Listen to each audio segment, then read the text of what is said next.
kan memang ada gelombang apa ya, El Nino atau apa Betul, itu, betul. itu yang menyebabkan ini sampai di akhir Desember. Jadi kemarin ada pemberitahuan di BNKB itu, makanya kita harus siap-siap dengan itu semua gitu.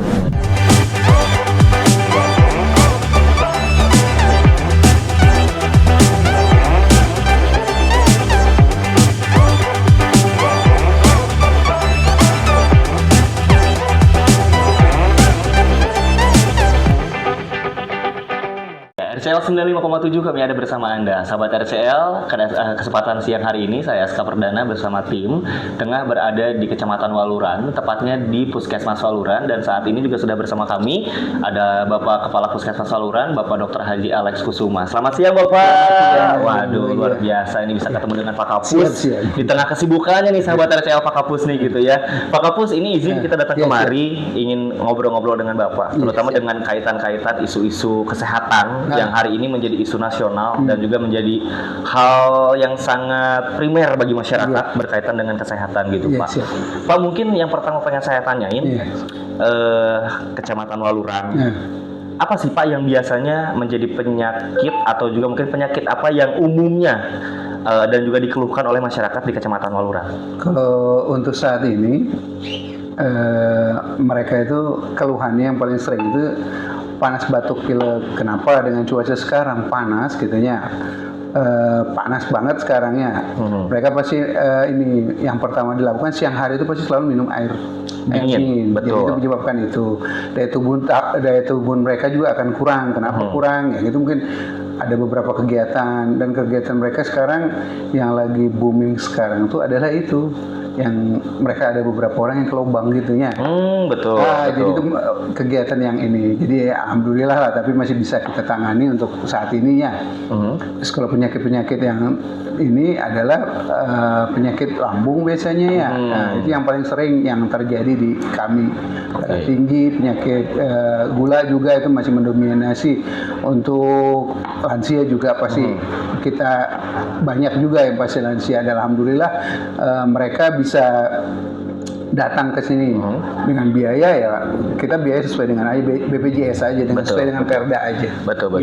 Memang juga penyakit-penyakit yang memang juga standar dirasakan karena memang hampir di setiap wilayah itu penyakit batuk, pilek, demam itu menjadi hal yang sangat reguler karena memang cuaca apa ya? Cuaca hari ini memang ini kan memang ada gelombang apa ya, El Nino atau apa itu, itu yang menyebabkan ini sampai di akhir Desember. Jadi kemarin ada pemberitahuan di BNKB itu, makanya kita harus siap-siap dengan itu semua gitu.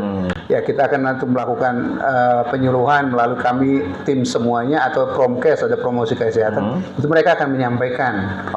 Selain ada petugas Promkesnya, kami pun juga harus sebagai promotor juga kesehatan, tenaga kesehatan yang berpraktik di wilayah Kecamatan Waluran, pasti mereka akan memberikan promosi kesehatan tentang keadaan seperti ini. Gitu, Itu barusan kan Pak dari sisi Promkes atau promosi kesehatan. Kalau kita bicara sedikit tentang Kesling, kesehatan lingkungan gitu Pak.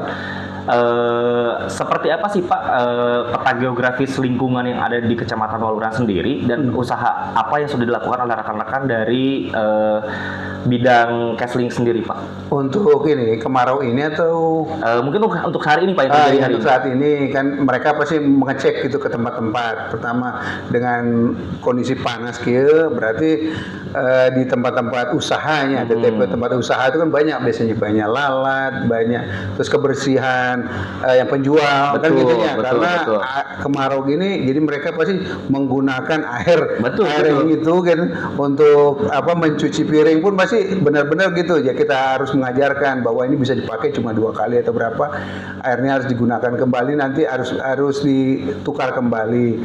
Terus ya tadi promosi harus minum minimal 6-8 gelas kan, itunya kebersihan terutama. Terus untuk lingkungan yang lain termasuk para petani kan biasanya dengan kondisi gini mereka kan di sini kan sebagian besar adalah petani. Jadi dengan kondisi kemarau gini mereka nggak bisa menanam. Betul. Mereka akan membuka lahan itu yang harus hati-hati kitanya. Itu harus kita sampaikan, membuka lahan mereka menggunakan dibakar, dipakai apa, itu yang mungkin nanti kita akan sampaikan bahwa itu tidak benar lah gitu. Apalagi kalau tanah mereka pribadi ya kita sebaiknya dipotong. Memang biayanya akan lebih mahal atau orang-orang yang digunakan itu akan lebih baik dibandingkan kalau ini gitu. Akan menimbulkan panas ininya juga kan. Betul, akan iya. jadi ini lagi. Terus anak-anak sekolah juga kita melalui anak sekolah kalau bisa jangan jajan, jangan sembarangan. Harus dengan kalau memang kita mungkin nanti ke depannya dalam waktu dekat ini akan ada pelatihan juga itu untuk yang mempunyai tempat-tempat ini, tempat-tempat penjual makanan itu kita akan melakukan edukasi. Terus kan mereka harus pakai bersyarat, punya perizinan, tujuannya agar semua masyarakat yang ada di Kecamatan Walaran ini yang memakan makanan mereka kan banyak di sini. Betul. Di situ agar ini sehat ya, mutunya harus ini kan gitunya. Petugasnya juga sehat. Iya. Soalnya kalau makannya udah benar gini, tapi petugasnya mungkin terlalu banyak, kesehatan dia tidak ini kan terganggu gitunya. Itu akan menyebabkan terjadi penularan juga ke ini kan. Betul. Ya, itu. Oke. Kalau kita bicara tentang barusan tadi Pak kan promosi kesehatan lingkungan.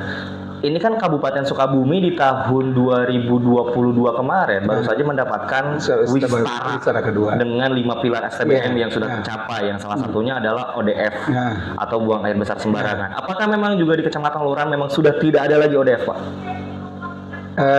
Kalau berdasarkan itu memang tidak ada, cuma kan ada beberapa ya kita memang kita pastikan itu memang nggak bisa 100% kan kalau di penjolok benar-benar di ujung kan kita nggak bisa memantau, tapi kalau di sekitar alhamdulillah kalau di jalan-jalan perlintasan ini Solo kita udah ini kan yang perlintasan besar. Kalau yang di penjoloknya perbatasan dekat sungai kita memang udah menyampaikan ke kepala desa, menyampaikan ke beberapa donatur lah yang bisa ini. Kita menginginkan kan kita harus mendukung kebijakan Pak Bupati bahwa kita harus ODF ini.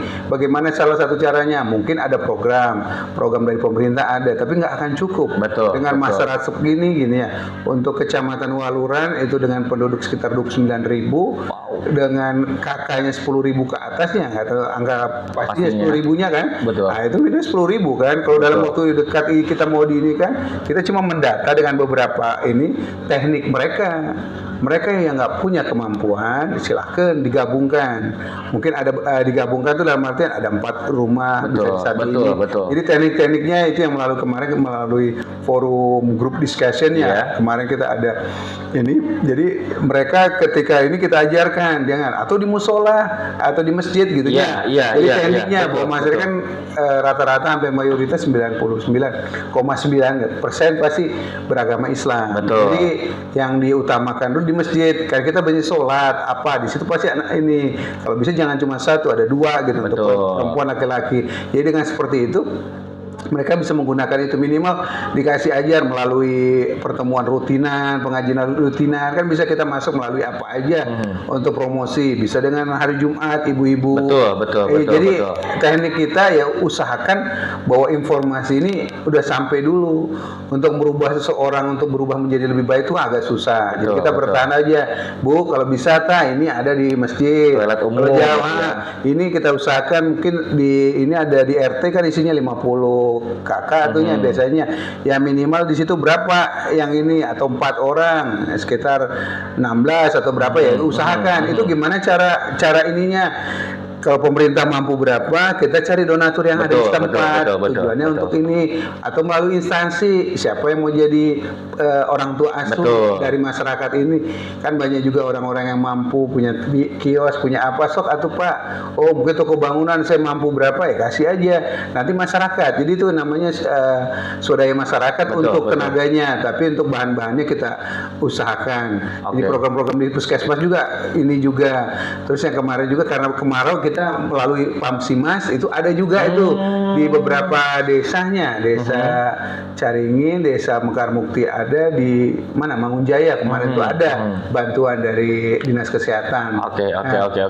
Kalau bentuk intervensi yang dilakukan oleh pihak puskesmas sendiri, Pak, dalam hal ini mungkin dalam sisi kesehatan terutama bagi masyarakat. Bentuk intervensi yang dilakukan sejauh ini seperti apa, Pak, ke masyarakat? Untuk Dalam segala hal, termasuk gitu. masalah kesehatan lingkungan, termasuk masalah promosi kesehatan tadi, termasuk juga ODF, bahkan yang hari ini sedang gencar dilaksanakan adalah tentang penurunan stunting. Gitu. Bentuk intervensinya seperti apa ke masyarakat? Kalau intervensi kan pertama kita ini kan kita cerita dulu bahwa kita melalui posyandu kan gitu ya, posyandu kita mendeteksi dulu bayi balita itu berapa persen yang datang dari seharusnya. Oke, iya. Kemarin saya pernah ini kan kemarin ada data gitu ya, mereka kan teman-teman kita juga dari bidan dari bagian gizi TPG-nya tim itu menyampaikan segini. Kita harus cross check kembali kemarin kita kan sama tim semua dari kecamatan, dari desa, dari Babinsa, Kapdis semua. Jadi bukan cuma puskesmas aja.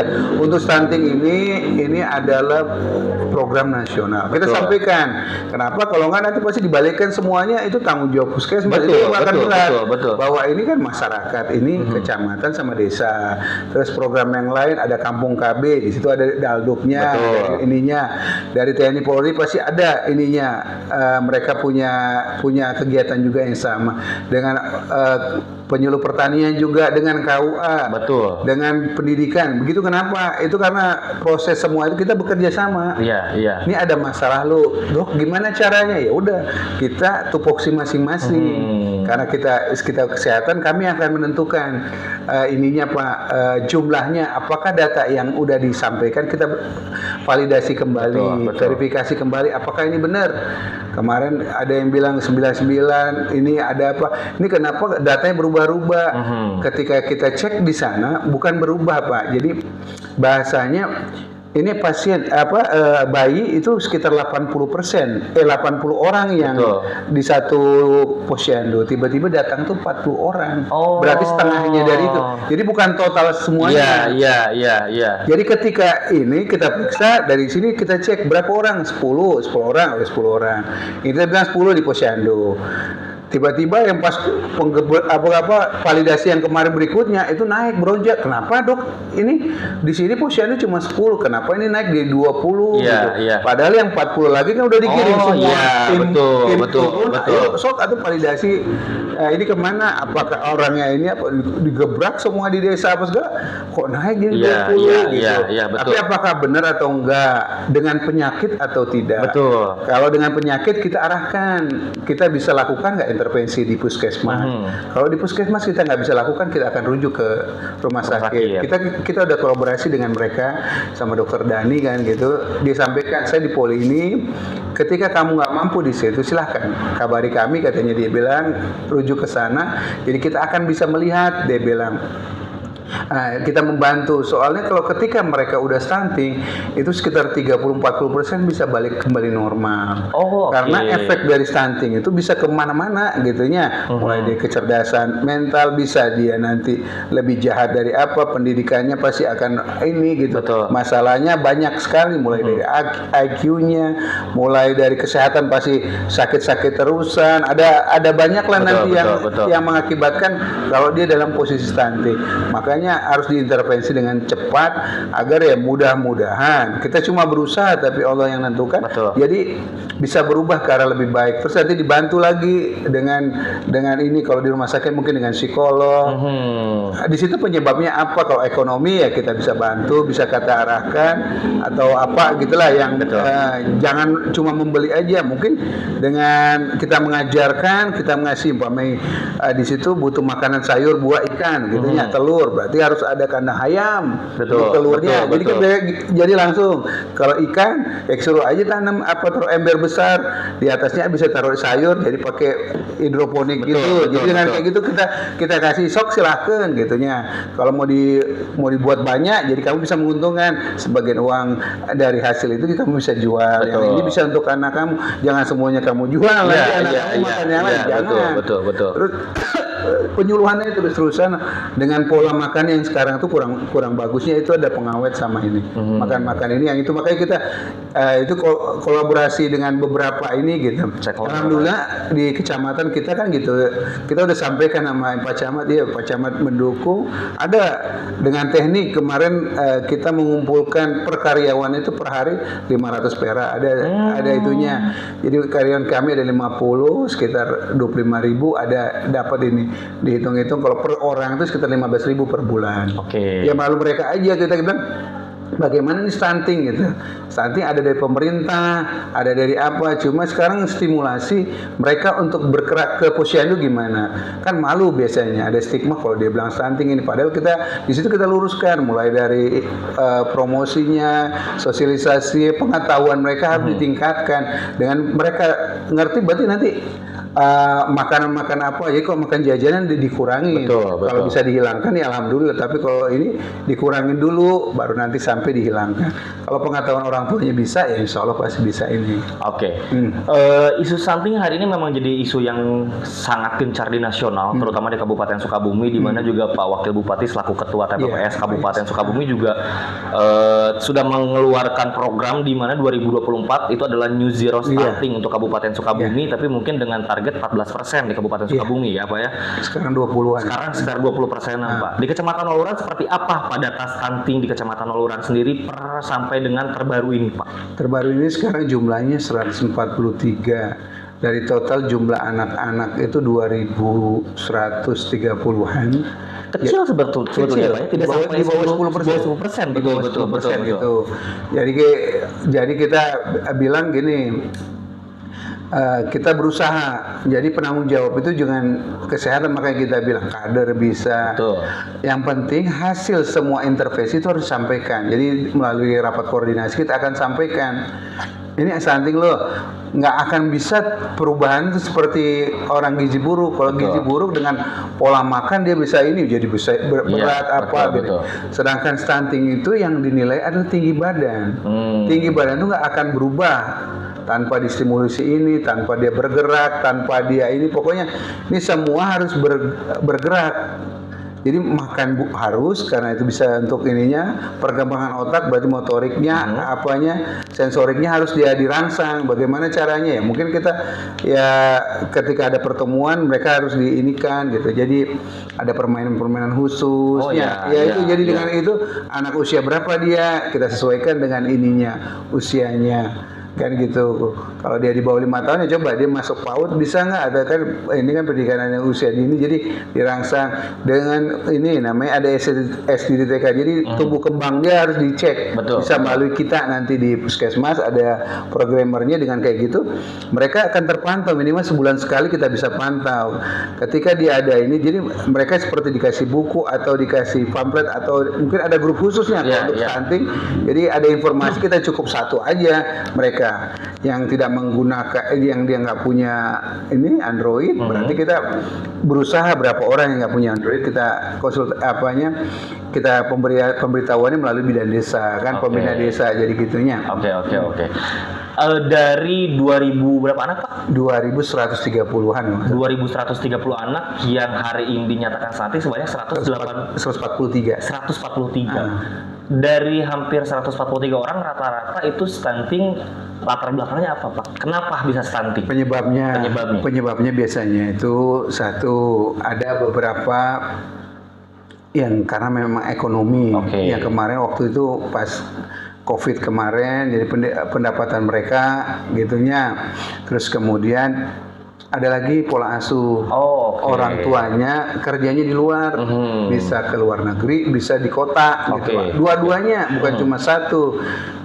Kadang ibunya berangkat ke Saudi atau kemana gitu, bapaknya tidak bisa dititipkan ke neneknya. Neneknya kan udah tua, sakit-sakitan, jadi sesampernya yang kasih makan gitunya. Atau dikasih makan yang berupa jajan aja yang paling, padahal jajan itu nggak terlalu ini kan gitu. Yang penting mereka makan, itu keliru. Harusnya makannya sedikit, harus makan nasi, sayur, ikan, buah kan gitu. Isi piringku isi piringku itu kan harus lengkap mereka. Kalau nggak dapat ya kita harus mendekati lengkap lah gitunya. Dengan seperti itu mereka pasti akan bisa lah terjaga. Cuma pengontrolan dari pengawas-pengawasnya selain orang tua mungkin kader yang perlu diinikan, dititipkan mana ini, yang ini. Ketika dapat bantuan apa yang bisa ini kan gitu.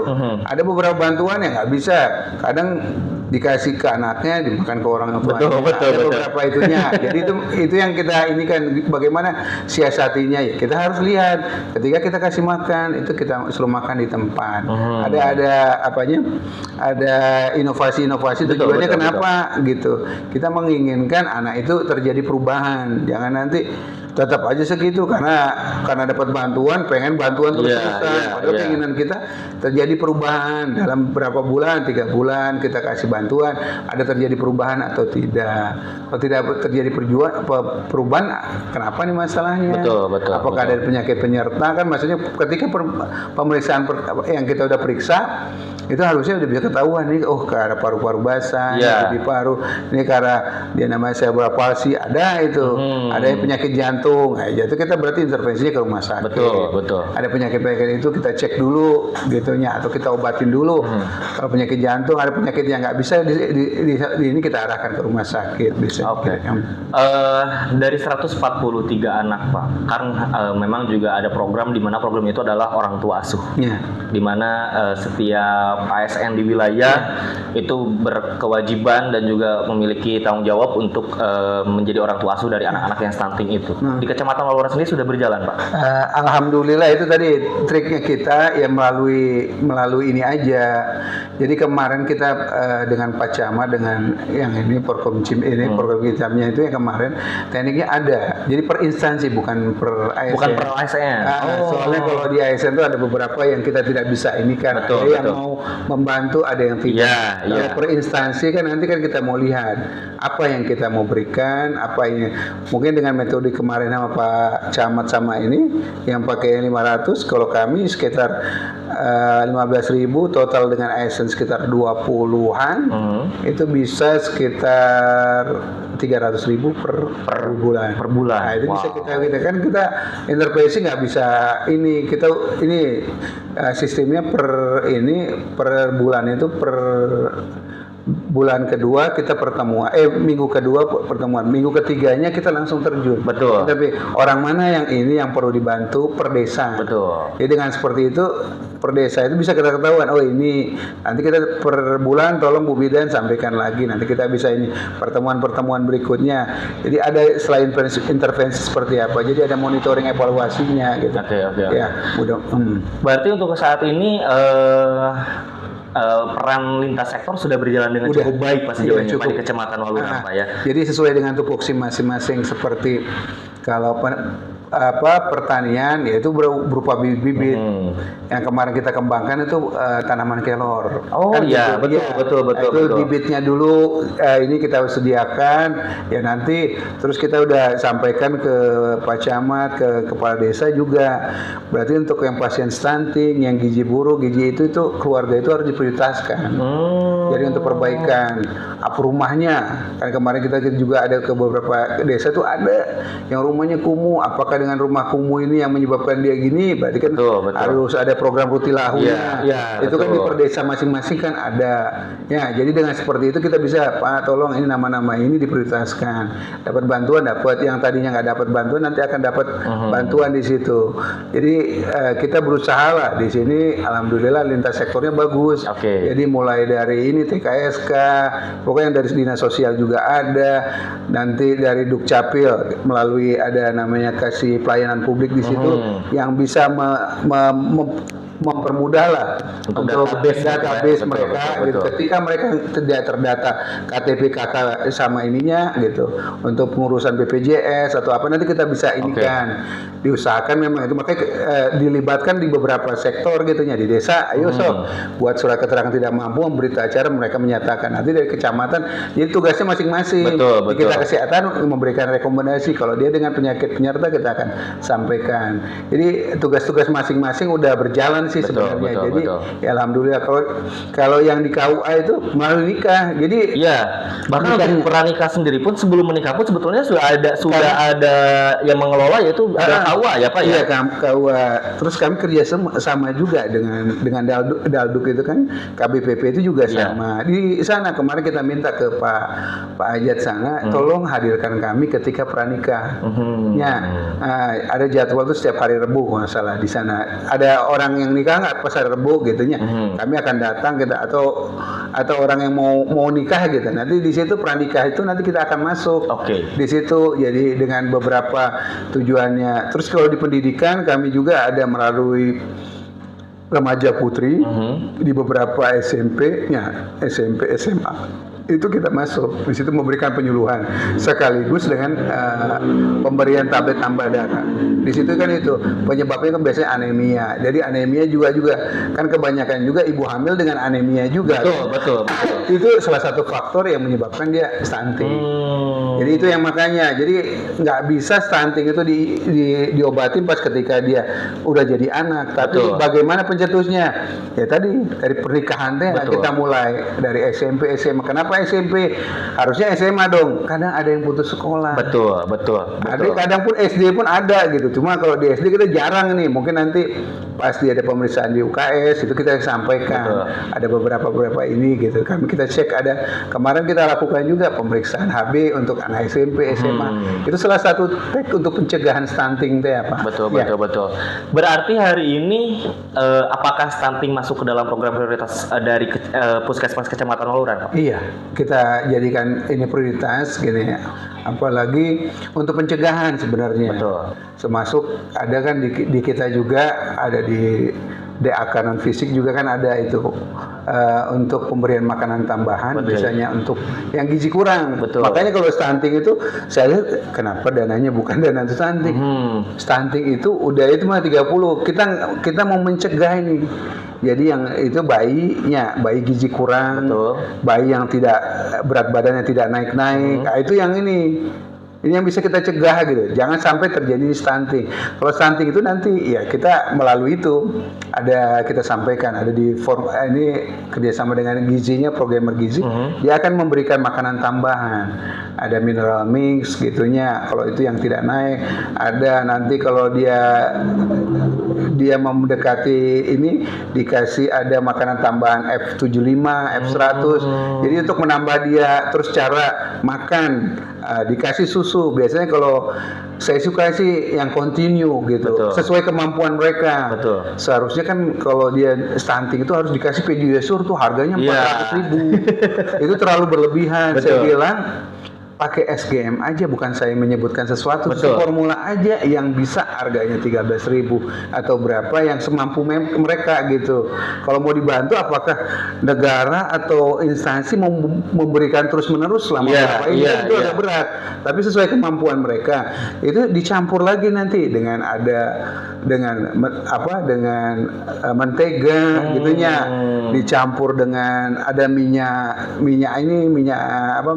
sayur atau apa, itu ada di program ini untuk meningkatkan. Biasanya kami juga kalau ini ada pertemuan dengan dokter spesialis anak gitu kan, gitu juga, dok kalau yang bisa dia nggak ada penyakit penyawat bisa nggak kami? Bisa, silahkan. Dia memberikan informasi, oh ini caranya gini-gini gitu. Sama dengan TPG-nya, nanti kerjasama dengan bidan nanti kerjasama dengan kader. Jadi kan benar-benar jadi jadi kita nggak mungkin kita semua ini kita pantau. Betul. Tapi dengan informasi kemanapun juga kan bisa dapat ini. Berarti memang mulai dari tingkat paling bawah bisa dikatakan mulai dari kader ke bidan, kemudian ke puskesmas, kemudian juga sampai ke dokter, kecamatan segala macam, memang juga ini bekerja sama dari sama. Berarti Pak, Kecamatan Waluran optimis 2024 zero stunting. Insya Allah lah Pak. Jadi kita pertahankan itu nggak ada penambahan kembali. Kalau kami membereskan dulu yang ada di 143 ini kita bereskan. Kita akan pantaunya per 3 bulan sekali, nanti akan kita lihat perkembangannya. Kita akan lihat ketika di ini, jadi kita nanti akan monitoring, evaluasi juga ke Posyandu. Nanti ke beberapa ini, mana ini kita coba ditimbang, kita akan cek sendiri. Jadi yang memeriksa itu kan kita petugas nakes, itu wajib kemarin dengan menemukan agak kelainan ini pemeriksaan gitu, wah ini harus kita, terus yang memeriksa dia menentukan dia stunting atau apa, dokter langsung. Betul. Kita ada 2 dokter, satu lagi yang cuti kan gitu. Nanti kita pelayanan bisa terjaga di pelayanan di luar. Keluar nanti kita akan ini kan. Jadi nggak bisa semua desa, nanti kita kalau mau ketemu dokter jam segini di tempat ini gitu. Kita akan ini mau di Pusung, enggak di Pusung nanti disebar. Kalau mau ke beberapa tempat yang mana yang banyak stunting, ada posyandu yang terdekat bisa ikut juga. Jadi kita bisa ini. Berarti sejauh ini tetap Kecamatan Waluran melalui Puskesmas Waluran optimis 2024. Ya, insya Allah pokoknya ini kita kerjasama ya. Kita usahakan pokoknya lah. Karena kita kalau muluk-muluk kita bilang tidak, ya kita berusaha lah sedemikian rupa biar supaya ini jangan ada penambahan kembali. Siap. Seperti perbincangan kita sudah cukup selesai, sahabat RCL, luar biasa sekali. Terima kasih banyak Pak Kapus sudah berbincang dengan kita. Dan juga sahabat RCL juga jangan lupa barusan kalau kata Pak Kapus katanya harus selalu jaga pola makan. Terutama kalau sekarang di musim seperti ini ya, ini harus selalu jaga pola makan dan juga harus selalu hidup sehat gitu ya mungkin ya. Terima kasih banyak sahabat RCL sudah mendengarkan. Saya SK Perdana dan juga ada Pak Kapus dari Puskesmas Waluran mohon undur diri. Terima kasih. Wassalamualaikum warahmatullahi wabarakatuh. Waalaikumsalam.